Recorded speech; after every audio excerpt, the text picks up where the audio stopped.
ঈদ মোবারক, ঈদ মোবারক, ঈদ মোবারক। সবাইকে জানাই ঈদের অনেক অনেক অনেক শুভেচ্ছা ও ভালোবাসা। তো আজকে ঈদের দিন, আমি ঈদের দিন সকালবেলা থেকে কি কি করছি না করছি সবই আপনাদের সাথে শেয়ার করব। তো প্রথমে আমি ঘরটা গুছিয়ে নেব। ঘরের মধ্যে খাটটা হচ্ছে সব থেকে মেন একটা গুরুত্বপূর্ণ জিনিস, যে সুন্দর না হলে ঘরের মানানটাই নষ্ট হয়ে যায়। তো আজকে আমি আমার খাটটা সাজাবো লাল বিছানার চাদর দিয়ে, আবার বালিশের কভারগুলোও লাল দিয়ে। তো বালিশের কভারের উপরে যে কাজগুলো করেছি সেগুলো আমি নিজে হাতে করেছি। আসলে আমি এগুলো কাজ পারি। আর আমার মেয়ের বালিশে তার নামটা লিখে দিয়েছি, তার নাম মিহিরিমা লেখা আছে। দেখতে পাচ্ছেন কত সুন্দর লাগছে। সে বলছে আমি আম্মু তোমাকে এইভাবে দিব, তো দাও, দিয়ে আবার রেখে দিলাম। তো কেমন হয়েছে আজকে আমার খাট গুছানো সবাই বলবেন। আর এই তো এটা মশারির কভার। এই মশারির কভারটা কিন্তু আমি নিজে মেশিনে তৈরি করেছি, হাতের কাজটাও তো আমি করেছি। আপনারা তো জানেন যে আমি হাতের কাজ পারি। আর এই মশারিটা এখানে রাখবো। মশারির উপরে কিন্তু সবাই শুতেও পারবে, কারণ এটা বালিশের মতনই দেখাচ্ছে। তো কভারের ভেতরে মশারিটা ঢুকে নিলেই আমার খাট গোছানো হয়ে যাবে। তো আমার খাট গোছানোটা কেমন হয়েছে সবাই বলবেন। তো দেখতে পাচ্ছেন আমার কাছে তো খুবই ভালো লাগছে, আর নিজের জিনিস আসলে ভালোই লাগে। তো এই তো মশারি রাখা কভারটাও অনেক সুন্দর হয়েছে, তাই না? তো যাই হোক, এখন আমার খাট গোছানো হয়ে গেলো। আমি পর্দাগুলো আমি এই তো শার্ট করে দিচ্ছি। আসলে আমার ঘরের একটাই রুম আমরা ব্যবহার করি। তো একটা রুমে আমার 2 সেট পর্দা আছে। একটা হচ্ছে অনেক 5 বছর কেটে গেল, আর এটা আমি নতুন নিয়েছি, এটা মাঝে মধ্যে করি। আর এই টেডি বিয়ারটা আমার মেয়ের অনেক পছন্দ, আমারও খুব ভালো লাগে।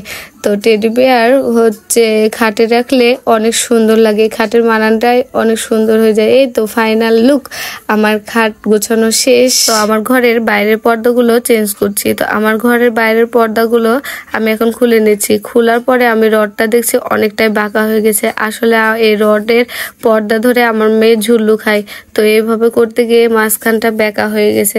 তো এখন আর কি করার, আমি একটু চাপে চাপে সোজা করার চেষ্টা করলাম, কিন্তু সোজা হয়নি।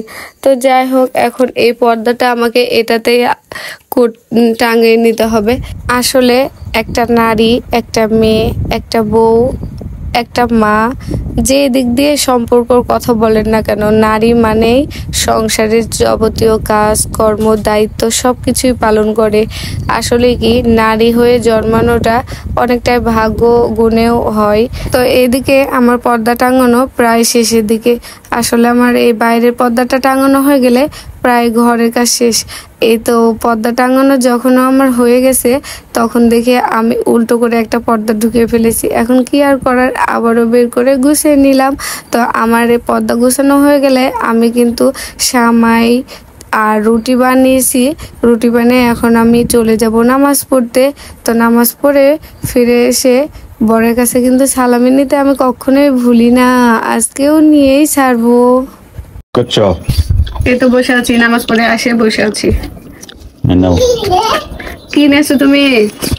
মিষ্টি নিয়ে আসলে মিষ্টি আমার আসলে খেতে ভালো লাগে না, ঝাল ঝাল জিনিসই। সেমাই দিত, সেমাই রান্না করা হয়। পেঁয়াজি তো আমার সব থেকে ফেভারিট একটা খাবার, আমার পেঁয়াজি খেতে খুবই ভালো লাগে। মুবারক ঈদ মুবারক, ঈদ মুবারক। সালামি দাও। দাও। Thank you. মুবারক ঈদ মুবারক। আমার ঈদের নামাজ শেষ করে জামাইয়ের কাছ থেকে সালামি নিয়ে এই তো রান্নাবান্নার কাজে লেগে পড়েছি। তো আমি এখানে একাই রান্নাবান্না করছি না, এখানে আমার জামাইও আমার সাথে হেল্প করছে। তো সকালে আমি রুটি বানিয়েছিলাম আর সামাই রান্না করেছিলাম। এখন এটা দুপুরের রান্নাবান্না প্রস্তুতি নিয়ে ফেলেছি। তো এখানে আমার সব মশলা যাবতীয় আমি দিয়েছি। তো আমার জামাই এখানে মশলা কষাচ্ছে, আমি এদিকে মাংসগুলো কেটে বেছে ধুয়ে পরিষ্কার করছি। এটা কি খাবে তাই বলছি? খেতে পারবা? তাই ভালো করে যাও তো আমি এই বস্তা দিই।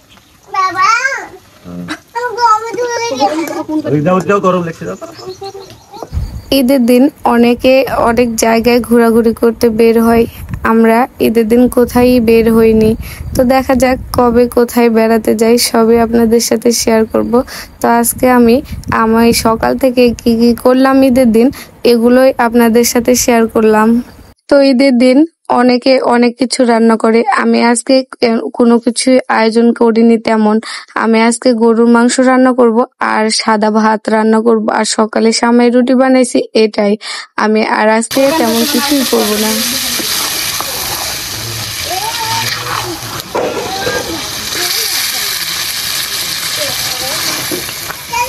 তো আমার ভিডিওটি যদি আপনাদের ভালো লাগে থাকে তাহলে অবশ্যই চ্যানেলটি সাবস্ক্রাইব করবেন। তো আজ এ পর্যন্তই।